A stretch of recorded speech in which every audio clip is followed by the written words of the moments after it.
Ubhengezwe njengomgqugquzeleli kazwelonke weqela le-MK Party uFloyd Shivambu nosandula ukuqala umtshato ne-EFF. Kubanje abantu ababini kuqoqo lwenziwe kumzimveliso weziyobisi eziqikelelwa kwisixa-mali esi-80 million rand eGauteng. We know what we need to do come tomorrow evening, and I'm sure we will be okay. Orlando Pirates manqada igwadla iqhinga lokuphumelela umdlalo wayo womlenze wesibini we-CAF Champions League ne-Disciples FC yaseMadagascar ngokuhlwa kwangomso.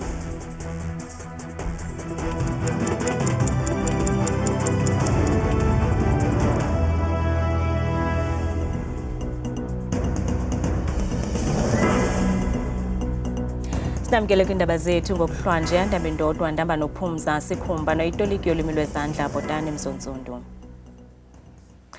Iqela umkhondo wesizwe libhengeze uFloyd Shivambu njengomgqugquzeleli kazwelonke walombutho. uShivambu uqalise kwisikhundla sakhe esitsha emva kokushiya kumbutho we-EFF kwiveki ephelileyo. Umnumzana Jacob Zuma ubhengezwe njengomongameli weliqela ze uGqirha John Hlophe abelisekela lakhe. uFloyd Shivambu ucacise isizathu sokushiya i-EFF ulebele ngelithi ukurhoxa kwakhe sisigqibo sakhe ngezopolitiko esifuna ukudibanisa yonke imikhosi ze kubekho inkqubela phambili. You know, some people will say, you are betraying me. Where does that enter? And you don't even once suggest that I'm betraying the revolution. I will never betray the revolution. Because we're not in the business of trying to please each other's egos here. Eliqela lithi ngelixa lizimisele ukwakha izakhiwo kumaphondo kwimimandla nakwingingqi ezahlukeneyo alikazubamba inkomfa. Part of the reason we have said we don't need conferences for now as we are establishing our party, because conferences have become fake. People use money, they buy people to vote for them and do everything.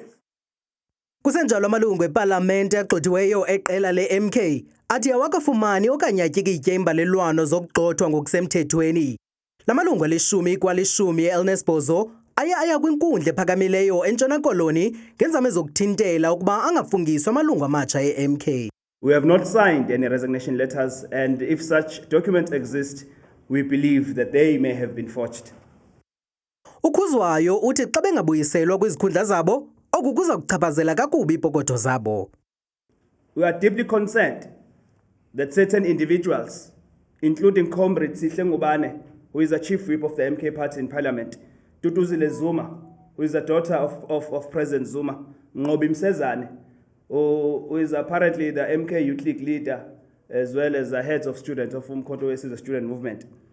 Comrade Tlamulo is a spokesperson, Comrade Nchingila, and they are friends, they are cahoots, they are manipulating the party for personal gain.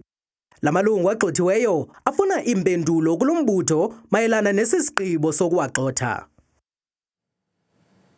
Amapolisa aseGauteng aqoqe abhaqa indawo ekwenziwa kuyo iziyobisi namhlanje nalapho efumene iziyobisi ezixabisa i-80 million yerandi eDouglasdale e-Fourways kumantla eGauteng. Abarhanelwa ababini babanjiwe ze abanye abangaxelwanga inani labo bacela kwabanentsente. Umkomishinala wamapolisa uTommy Mthombeni uthi abarhanelwa ababanjiweyo ababini bebexhobe befamacala. Uhambise wathi baqaphele ukuba kukho umzila wendawo ekuveliswa kuzo iziyobisi yaye kuza kufuneka begwadle amaqhinga okujongana nale nyewe kweli phondo laseGauteng. Got 2 people who are arrested, but what it's a problem is that these people, they are armed. I will say they are armed to the teeth, because we got the 2 pistols, we got the pellets gun, almost 3 pellets gun, and the replica. You can hardly see that this really is national, typical type of a syndicate. Uhlabele Mgama ukaMthombeni sithi kubarhanelwa ababalekileyo bakholelwa ukuba kukho nentloko yelithala leziyobisi. Ukwaqinisekisile ke ukuba uhlobo lweziyobisi ezibhaqiweyo zezohlobo lwe-Menrex. Really, these are Menrex.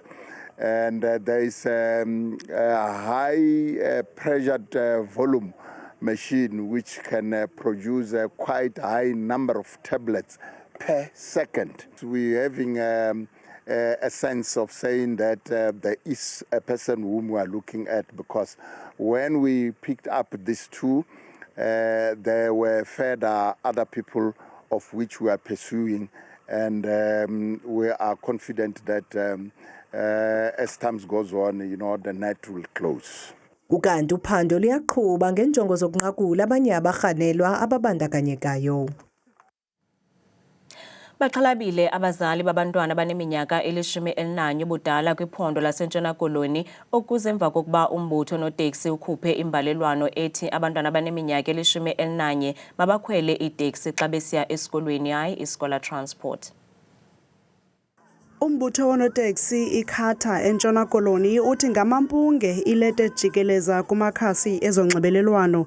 Le leta ithendi inomyalezo othi ukusukela ngomhla wokuqala kuSeptemba abantwana abaneminyaka eli-11 bazoyeka ukukhwela kwizithuthi zabantwana besikolo, bazokhwela iteksi xa besiya esikolweni. Thina singumbutho waKhata sithi come the 1st of September abantu ehlobo ekusebenzeka ngalo kuzawusebenzeka, kuba kaloku emveni kophando esilubonileyo thina sibonelele kungekho bunyane kulaa leta obubhalwe phaya. Nge-1st kaSeptemba thina into siyazi operations zizawenzeka ngehlobo elikwenzeka ngalo. Omnye wabazali uthi xa kusithiwa mabakhwele iteksi abantwana babo, abazali bazobethakala kakhulu epokothweni. Abantwana belikhothwa mabaziyele ke ngokwerenkini. Ithi loo nto ekupheni kosuku uba ububhatala i-200 umzekelo ngenyanga uzawubhatala i-500 okanye 400. Uba ububhatala i-600 uzawubhatala close to 900. Ithi loo nto abazali abaninzi bazaba phantsi koxinezelelo abazukwazi ukufikelela ekuhlawuleni ngolo hlobo. Usihlalo weScholar Transport kweli phondo uthi iyabothusa kakhulu le leta. Regarding the letter that has been circling around, it has created a lot of anxiety and fear amongst our parents and our scholars and drivers as well. We actually don't know where we stand with this letter come the 1st. However, we as an organization, or myself, has been trying to reach out to Santaco regarding this issue. Abazali bathi banethemba lokuba ngomhla wokuqala kuSeptemba abantwana babo bazokuya esikolweni ngaphandle kwamagingxigingxi. Baphila ubomi bokungcungcutheka abafuyi kwilali eziphantsi kweqhili ngaphandle kwaseMthatha eMpuma Koloni ngenxa yobusela bemfuyo. Ubawo uFumana Ntsumpe ushekelwe izigusha ezingama-21 kwezo zingama-400 ebezifuyile, liphezulu nezinga lokubulawa kwabantu. uNtsikinoyiya uyanaba. Iigusha zam ziqale ubiwa ngo-2000 ukuzoma ngo-2024 zithathwa. Apha ku-24 bazogqibela apha kuJuni oko bezithatha. Nangoku kumpahle ndishiyeke nayo yi-21. Kwelinye lamatyeli ubawo uFumana Ntsumpe uzame ukuzihlangula iigusha zakhe zakukhonkotha izinja kodwa wahlangana nembilazithutha. Apha ekhaya bafike ke inja le ibathathi bavalele ePipeshanti bangafuni baphume naso. Nxa bengene ePipeshanti bayayibetha ke. Kwenye igame ke ngoku ndide ndabe ndabona ukuthi le nja xa imakhonkotha phaya ngasesangweni iye le nje ibuye izapha emnyango kum. Ndade ndabuhlungu ngayo. Ndabona uba hayi mandizincame nami ndiphume ndiyoba yilanje. Into enandohluleka zizithonga zesibhamu bendidubula. Kodwa ndithi nami nxa ndicinga hayi babengandidubuleli ukundibulala babendisusa pha ngoba zange kubekho bullet ihlalayo kum emzimbeni. Abanye bawafulathela amakhaya ngelixa abanye bathi babulawa ngethuba kusoxuthwa imfuyo yabo. Njengoba wayebelwe igusha ezipha ko-125 wanecase wayeyixoxa ke ngapha ejulukuqu eyixoxa namadoda waphana, wasuka ke apha sekulate eyedwa eyoxoxa lo case. Xa ebuya wabuya ke wayocacisela utata lo undizalayo ngutata omncinci wakhe uba tata omncinci athi la madoda azawubhatala ezi gusha zam. Yaba into engenamsebenzi ke leyo. Sothuswa kukuba ke ngokwebusuku kuvakale into yoba kuyatshiswa apha silindele uba ngomso kuzawubhatalwa ezigusha. Azange zibhataleke ke ezogusha kuba kwabulawa yena, wabulawa endlini ke, wabulawa nabantwana bakhe ababini nonkosikazi wakhe wayekhulelwe neenyanga ezisibhozo. Ubawo uNtsumpe wavula rhoqo amatyala ebelwe imfuyo kodwa angahambeli ndawo. Amapolisa aseBhiki aphanda ukubiwa kwemfuyo baphande amatyala amabini ebevulwe ngoJuni 2023 kunye noJuni 2024. La matyala aye avalwa kuba kungekho information, kodwa as soon as amapolisa ene-information okanye izikhokelo ezisa ekufumaneni le mfuyo, la matyala azawuphinda avulwe. Nangona bephila ubomi bentshontsho abafuyi esithethe nabo, kodwa babethe ngenqindi phantsi ngelithi ababuyi mva ngokuqhubeleka nokufuya ngethemba lokuba ngenye imini iyakubahlangulela ingalo ende yomthetho. Kwiindaba zethu kuChannel 163 osiphathela iNewsroom Africa, ndinguntsiki Noyiya eqolweni eXhwili ngaphandle kwaseMthatha. Abasebenzi abangaphaya kwama500 abagxothwa ngumzimveliso wezithuthi Mercedes-Benz ngonyaka ka-1990 bafuna imali yabo yomhlala phansi kule nkampani. Bathi ngethuba begxothwa banikwa ama500 kuphela. Namhlanje le nkampani yakwa-Mercedes-Benz iye yagoba uphondo, yavuma ukuthetha nabasebenzi bephelekwa ngamagqwetha kwakunye namanye amatshantliziyo. Apha estudio sihleli noLeonard Ncumbese nongusihlalo wombutho ongenzi nzuzo i-National Community Dialogue noyinxalenye yabantu abancedisa bamba ezingxoxo phakathi kwabasebenzi noMercedes. Mr Ncumbese, masikwamkele kwindaba zethu. Khakusicacisele banzi unabe ngebali labasebenzi abagxothwayo nguMercedes-Benz. Masibulise kwemsasazina kubabukeli kwindawo bakuzo. Abasebenzi babesebenza pha kwi-90s kwaMercedes-Benz.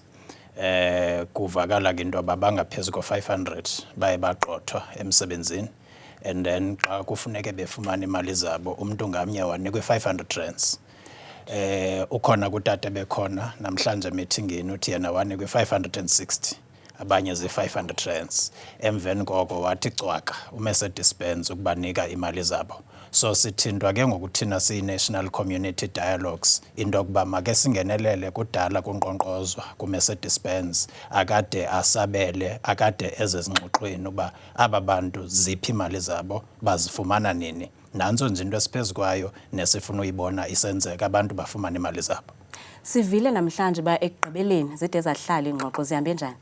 Ingxoxo ziye zahlala sahlala ne-senior management yakwa-Mercedes-Benz emveni kokusokola okukhulu kudala sibakhangela but ke namhlanje siye sahlala nabo ziyathembisa kakhulu into yokuba ngomvulo njengoba namhlanje kungolwesine sawuthi sifumane imbalelwano esuka kwi-senior management ka-Mercedes esiqalela nge-way forward kusuka ngomvulo ukubheka phambili uba kuzawuthini na. So silindeke ngamehlo abomvu nabasebenzi abo ukuva uba ithini le mbalelwano bazoyibhala ngoba thina ngaphezu kwento yonke sinomdla wayo bazifumana nini imali zabo. Ingakuthi kungafika uDisemba kusithiwa imali zabo bazifumene bonke ngoba abaninzi sele basweleka.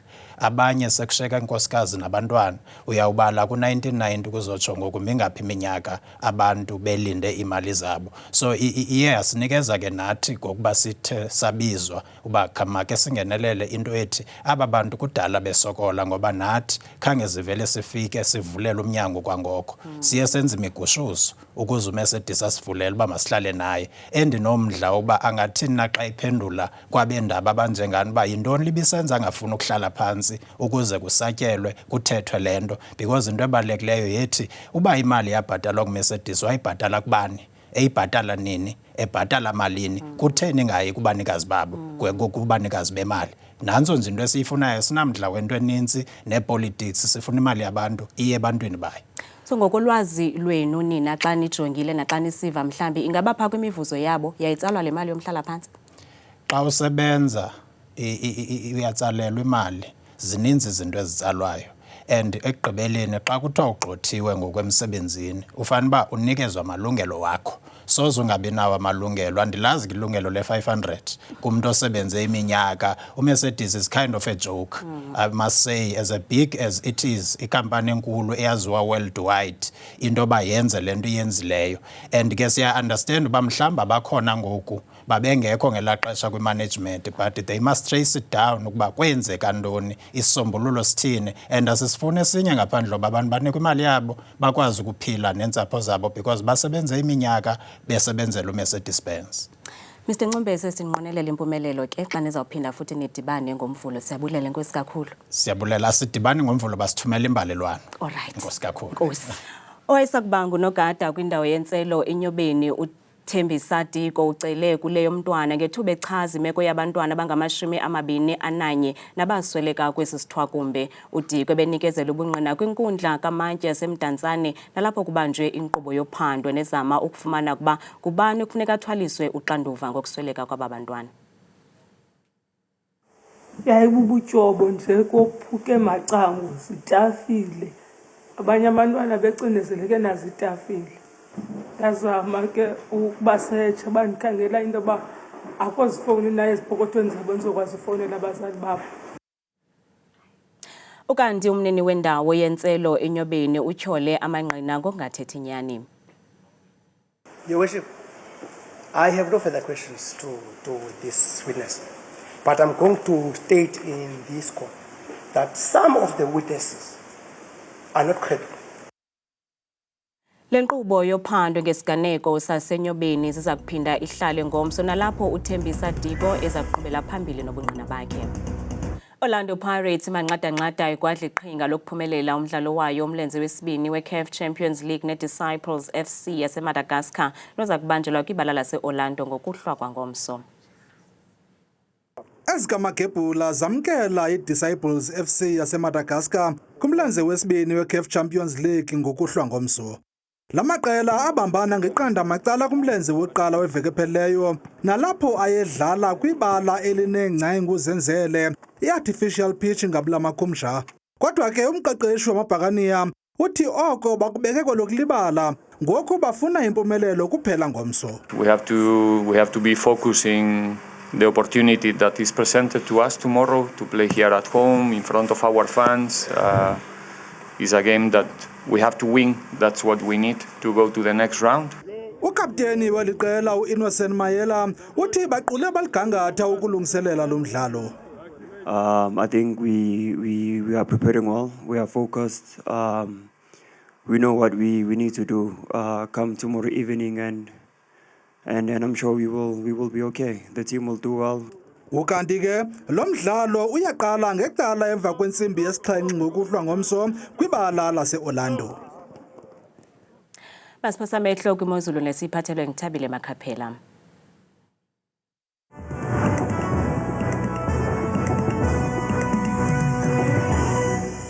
Kakhulu ke mamqwathi noNcuthi kudesika yendaba ndiyakubulisa nawe mbukeli wami ekhaya ndikwamkele bethuna eqongeni lam lemozulu mnaka igama lam kuthabile Makhaphela ndingumamthembu nansi ke eyakutshanje imozulu mbukele ekhaya kaloku imozulu yethu yamvanje sivula ngokuqhawula kakhulu ke iziganeko zamvanje zokwakutshisa kwelanga nemeko mandundu yokubhula komoya kakhulu mbukeli wami ekhaya umzekelo phaa kumaphondo akumntla-mpuma emzantsi njengaphaa kumazantsi eGauteng Vereeniging phaa kuyabanda kakhulu futhi ngala 5 degrees noko kuyaguquka imozulu phaa emini futhi ngo-23 degrees mbukele ekhaya amaqondo wakho phansi naphezulu sivuleka ukujonga okokuqala phaa iphundo lokuqala kusempuma koloni njengaphaya kokurhafu phaa ekuseni futhi ngesasithathu esibanda kakhulu qabaqaba njengamafu njengabe sokuyiminyabo phaa kuhle kakhulu ngo-31 degrees mbukele ekhaya apha kumbindi eMzantsi Afrika iphundo lelo kaloku lise-Free State njengaphaya koSasolburg kumantla kweli phondo phaya bevuka kamnandi ngo-7 degrees bayivala imini futhi ngaloo mafu ekhatshwa lilanga ngo-21 degrees mbukele ekhaya kwakhona futhi imozulu phaya ephondweni lasentshona koloni ngomso kwimpuma yeli phondo phaya eBeaufort West nendawo ezikufuphi phaya amafu abikho kakhulu phaya ekuseni futhi ebanda ngenkwankcengephi ka-6 degrees intle imozulu phaya ebusuku ngo-31 kanti imeko phaya ephondweni lase-Northern Cape ngomso njengaphaa kaloku ko-Appington kakuhle ekuseni kuyathembisa futhi ngala 9 degrees kuye kutyhila kuye kutshise futhi ngo-30 degrees kuyabande kuRomani ngo-9 xa sisithi chuzwa ngokubanzi mbukela wami ekhaya futhi elaa phondo laphaa kaloku e-North West ngomso Vryburg umzekelo futhi kuyabanda phaya ekuseni noxa lityhila livela kamandi futhi ilanga phaa ngokuhlwa ngo-25 degrees degrees kukubi phaya eMahikeng ku-11 ekuseni. Nansi kaloku imozulu ubukela ephondo laphaya kaloku eRhawutini njengapha kumazantsi phaa koCarlton vele kusele futhi ikhona ingqelana phaya ngesesithathu itshintshe icwenga imozulu phaa ngorhatya futhi ngala 24 degrees. Xa sisixolela ukuba sibukele phaya ephondo leli kumantla apha emzantsi kuseLimpopo phaya njengapha koMusina kumantla weliphondo akhona mask ixesha lasekuseni phaa xa bevuka futhi ngala 12 degrees bayisobini kamandi ngeshumi nje likhatshwa sisithoba xa sisehla kanjalo sithi chumbukele ekhaya sijonga lonke laphondo lethu laphaya empumalanga njengaphaya eMalahleni futhi abikwe lo mafa agcwele phaya ekuseni futhi ekhatshwa nazimvula ezimandla neendudumo phaya eEmelo futhi ngala 9 degrees. Sibukele ekhaya ndivule bethuna ndivale ndiyisoke imozulu phaya ephondweni lokugqibela liphike lona KwaZulu Natal njengaphaya engqele kakhulu phaa ngamafa eNewcastle ngala 4 degrees beyisobini kamandi futhi ngo-24 kuyabanda eVryheid ngo-5. Mna ndithatha kangaka xesha limyole.